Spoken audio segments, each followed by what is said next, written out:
Hey everyone, Ben Yunson here. Today, just as you requested, we're going to talk a little bit about my blue Strat. In fact, I like to call this guitar my lucky Strat, and if you keep on watching, I'll tell you exactly why. But first, some playing.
So that was a little bit of soloing with my two favorite sounds that I can get out of this instrument, particularly utilizing the bridge and middle pickups as well as the neck and middle pickups.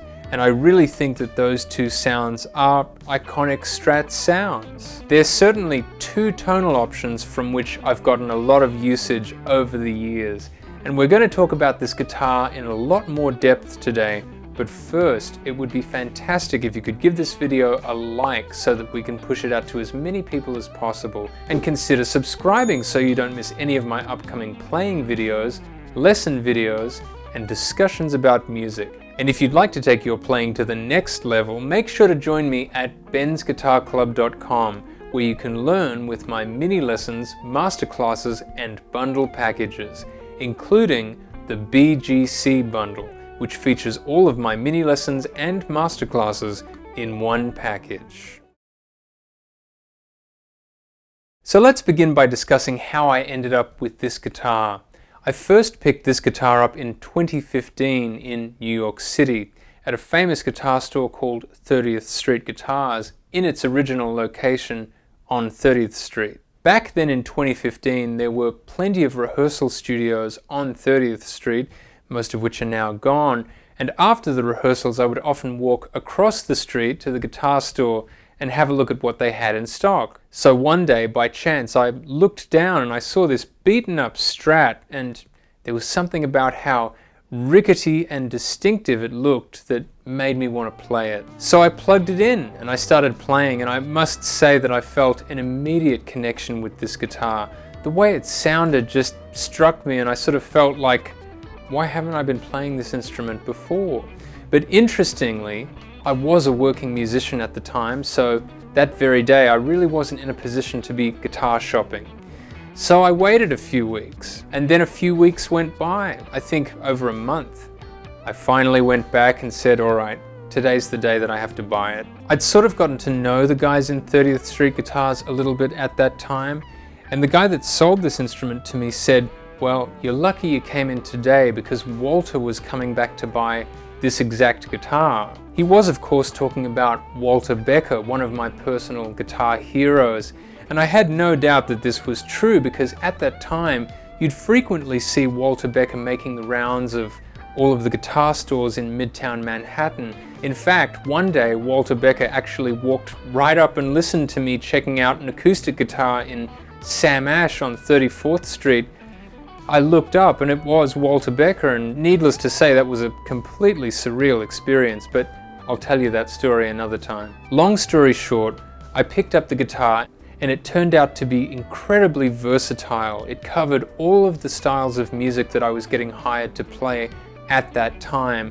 And it kind of became an instrument that I was known for a period. People have told me quite frequently that when they first discovered my playing, I was playing this instrument. So I always thought that that was pretty cool.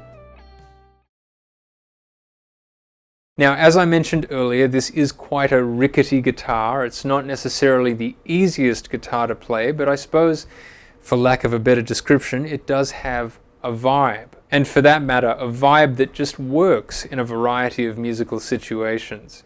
As I understand, it's a 57 reissue that's from 1982, built at Fender's Fullerton, California facility. And additionally, to my understanding, a lot of the wear is real, and some of it has been embellished in a relic type sense. But needless to say, this guitar had a lot of owners before I picked it up. I did make some minor adjustments to this guitar to make it a little more viable in studio and live settings, particularly changing out the pickups to Seymour Duncan Antiquity 2 pickups, which I've really loved, and they've been in the guitar for about 5 years now. Additionally, I installed the Illich backplate noise cancelling system, which I've found to be incredibly helpful in eliminating 60 cycle hum on the single coil settings, particularly on the neck pickup setting, which I do enjoy using from time to time. Some of you may recall that a couple of years ago I decided to retire this guitar, and I talked about that in some depth in this video up here. But in short, I just felt that this guitar had become a little too difficult to play. It was becoming rather a hassle to me to deal with the intonation issues that probably come as part of having these jumbo frets on the guitar. But in short, you've got to work really hard to play this guitar in tune. No matter how well you have the intonation set on the bridge, no matter how new the strings are or how in tune the guitar may be, you really have to work hard to make sure that each note is in tune. Now, perhaps that has something to do with the jumbo frets.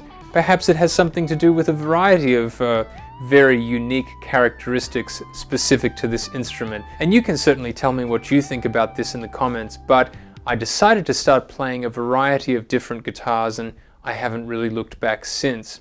But this guitar will always have a very special place for me personally. It took center stage on my album Ace a number of years ago. It's appeared in a number of videos, and it also went all around the world with me on countless performances. So I'm very happy to have had my lucky blue Strat with me for some years now. And that brings me to my final point. Why on earth do I call this a lucky Strat?